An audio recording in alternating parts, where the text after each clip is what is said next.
simple on cable straps. I Yeah. come from the audiovisual world. Okay. I hate when I see other DJs just pull out a Tupperware full of cables that are all like tangled up. Okay.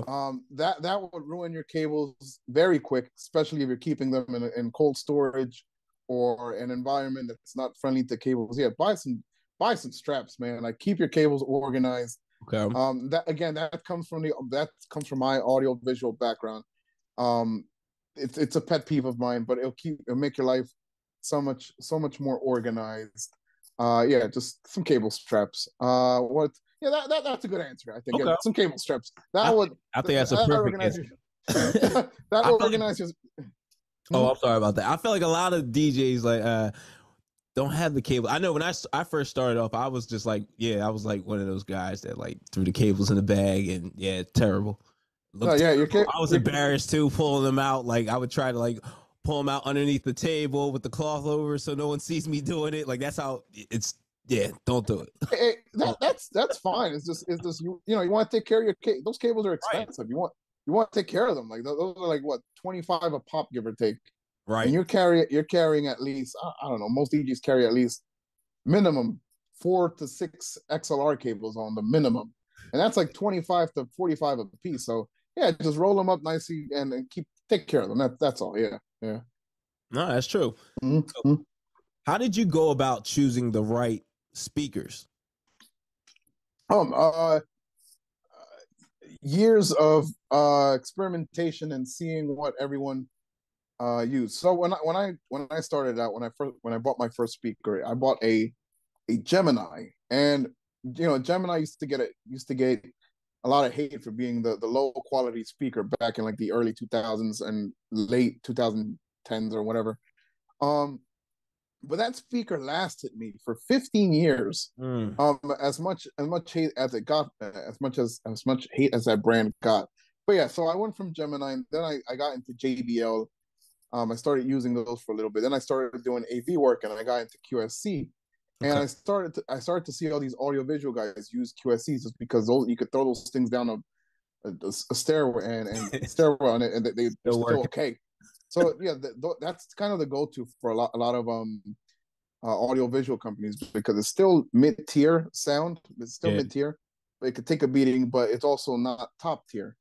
And from there, that's from QSC. I learned of RCF, and I've been an RCF user for the past 2 years. And I don't plan on making everything I have RCF just because it's really expensive. But as far as my wedding setup, I'm sticking to RCF just because it's amazing what those things can achieve, especially with external mixer to really make them pop, if you will. But yeah, that is just trial and error. I just moved from speaker brand to speaker brand, and I eventually found myself on using QSCs to rent out and using RCFs for my personal use. Mm, okay. What's going on, DJ family? DJ Reese here.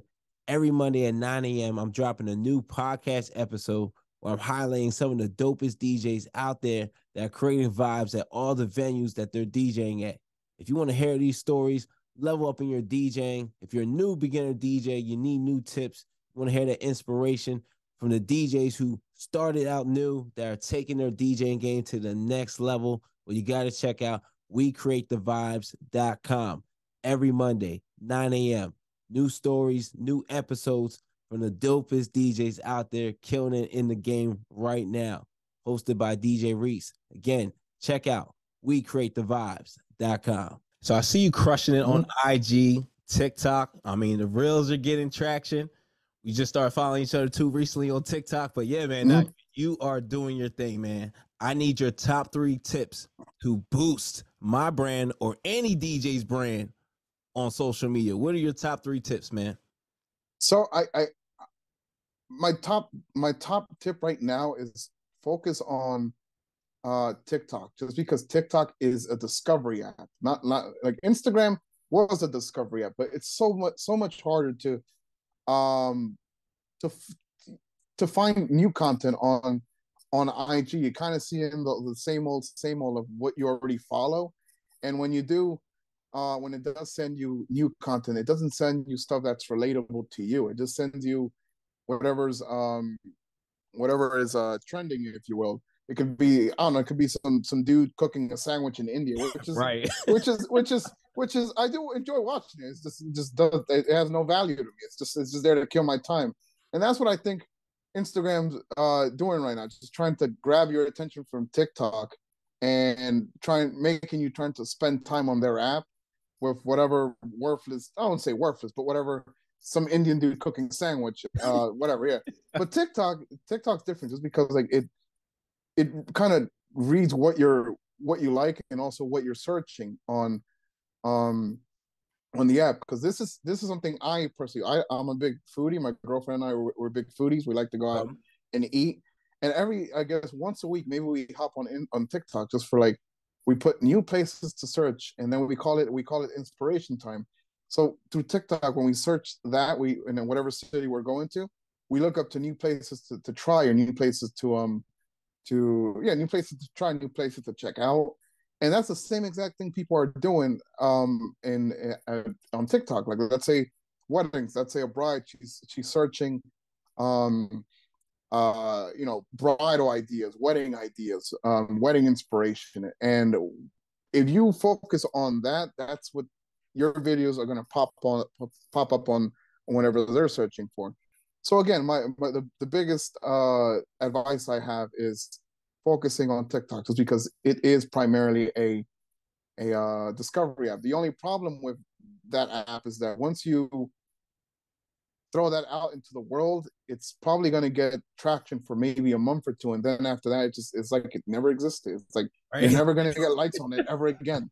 That's the bad thing. Versus like on IG or on Facebook, you will, or IG or Facebook, where if you posted something, let's say today, you're still going to get a like from it maybe come May or June or something. Versus on TikTok, that's not the case. That it's good for discovery, but it's not good for retainment as far as like keeping audience. An audience, pretty much. Yeah, that's what IG and Facebook is for retainment. But as far as getting new people through the door, I think TikTok, that's the main focus, and that's why I've been trying to focus as much time, energy, resources into that app, just because it's a discovery app, and most people that are hiring you, they're hiring for this one special event. Again, this is for weddings, but they're hiring you for this one special event, and hopefully they're not going to get married again. Sometime maybe they do, but you never know.